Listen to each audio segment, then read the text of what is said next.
देखिए ये है हमारा 4 quantum number that is spin quantum number. इससे पहले मैं आपको बता चुकी हूँ अबाउट प्रिंसिपल क्वांटम नंबर के बारे में, एजीमुथल क्वांटम नंबर के बारे में एंड मैग्नेटिक क्वांटम नंबर के बारे में। ये लास्ट क्वांटम नंबर है that is spin quantum number. Represent किया जाता है कैसे? बाई स्मॉल एन, वो स्मॉल एस से कैसे रिप्रेजेंट किया जाता है?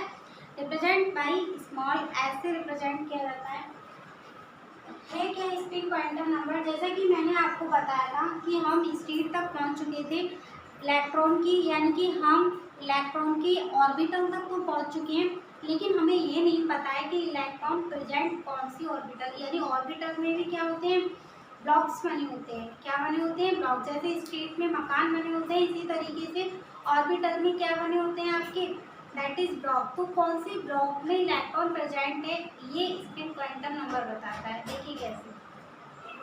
The spin quantum number represent the direction of electron spin rotation about it own axis. जैसे कि हम पता क्या कर रहे हैं एक्चुअल में कि इलेक्ट्रॉन क्या कर रहा है, आपके चारों ओर क्या कर रहा है? न्यूक्लियस के अराउंड रिवॉल्व कर रहा था। ठीक है, इलेक्ट्रॉन जब न्यूक्लियस के अराउंड रिवॉल्व कर रहा है तो वो एक तो न्यूक्लियस के अराउंड रिवॉल्व कर रहा है, एक वो खुद भी रोटेट कर रहा है। क्या कर रहा है? एक वो, यानी न्यूक्लियस के अराउंड तो वो रोटेट कर रहा है, एक उसका खुद का क्या है? रोटेशन है।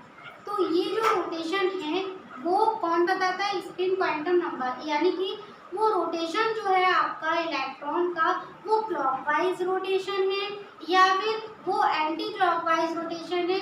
इससे हमें क्या पता चलता है? पता चल जाती है डायरेक्शन कि इलेक्ट्रॉन अगर रोटेट करेगा कैसे। अगर मान लीजिए ये है, ठीक है, अगर आपका इलेक्ट्रॉन कैसे रोटेट कर रहा है? क्लॉकवाइज।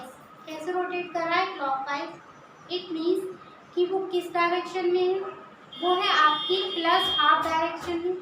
अगर आपका इलेक्ट्रॉन एंटी क्लॉकवाइज रोटेट कर रहा है, इट मीन्स कि वो माइनस हाफ डायरेक्शन में। ठीक है, कैसे? देखिए अब यहाँ पर इलेक्ट्रॉन स्पिन आइदर क्लॉकवाइज और इन एंटी क्लॉकवाइज डायरेक्शन।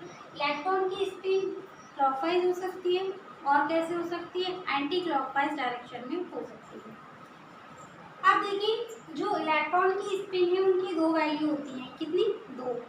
एक होती है आपकी प्लस हाफ और एक होती है आपकी माइनस हाफ। ठीक है, कौन सी होती है? प्लस हाफ होती है और माइनस हाफ। मान लीजिए फॉर एग्जांपल मैं बात कर रही हूँ किसकी? एस ऑर्बिटल की। किसकी? एस ऑर्बिटल की। जैसा आपको पता है कि एस में कितने होते हैं? दो इलेक्ट्रॉन आ सकते हैं, एक ऐसे और एक ऐसे। आप देख पा रहे हैं कि इसके अंदर दो इलेक्ट्रॉन तो आ रहे हैं, लेकिन अपोजिट डायरेक्शन में। कैसे आ रहे हैं?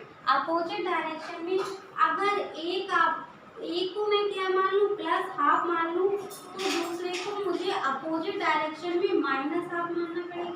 ठीक है, क्या मानना पड़ेगा? Minus half. इट मीन्स कि अगर आपके इलेक्ट्रॉन की रोटेशन क्लॉकवाइज है तो वो प्लस हाफ वैल्यू होगी, और अगर वो एंटी क्लॉकवाइज है तो वो क्या हो गई आपकी? That is minus half. ठीक है, अब होता क्या है कि मान लीजिए आपका जो इलेक्ट्रॉन है वो हमारा कैसे रोटेट कर रहा है? क्लॉकवाइज डायरेक्शन में रोटेट कर रहा है। कैसे? क्लॉकवाइज डायरेक्शन में।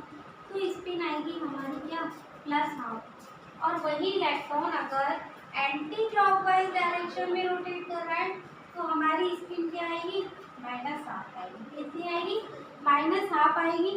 इट मीन्स कि अगर हम एक ऑर्बिटल में दो इलेक्ट्रॉन की डायरेक्शन देख रहे हैं तो वो क्या है? अपोजिट है। एक चीज़ और आपको मैं फैक्ट बता दूँ।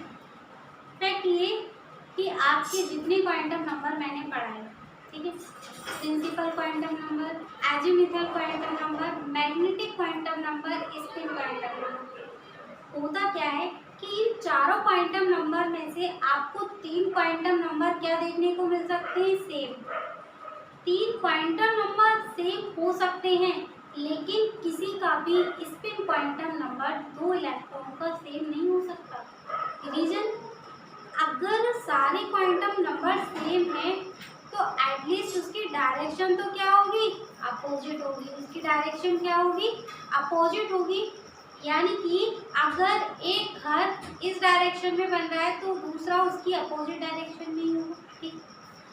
तो वो हमें क्या पता चल गया यहाँ पे, आखिरकार जैसे प्लस हाफ वैल्यू तो हम समझ जाएंगे कि इलेक्ट्रॉन की जो डायरेक्शन है वो अपर साइड है, यानी कि ऊपर की साइड में क्या है, एरो क्या है ऊपर की साइड में, जैसे कैप है ये कैप इसका मार्कर तो ये क्या है ऊपर की साइड में, ठीक है। अगर एंटी क्लॉकवाइज है तो क्या हो जाएगा, ये कैप नीचे की साइड हो जाएगा, ठीक है। तो वो हमें क्या बता रहा है, यानी कि कुल मिला के मैं ये कहना चाह रही हूँ कि आपके चारों क्वांटम नंबर में से 3 क्वांटम नंबर तो आपके सेम हो सकते हैं, लेकिन कभी भी आपका स्पिन क्वांटम नंबर सेम नहीं हो सकता, वो आपको अलग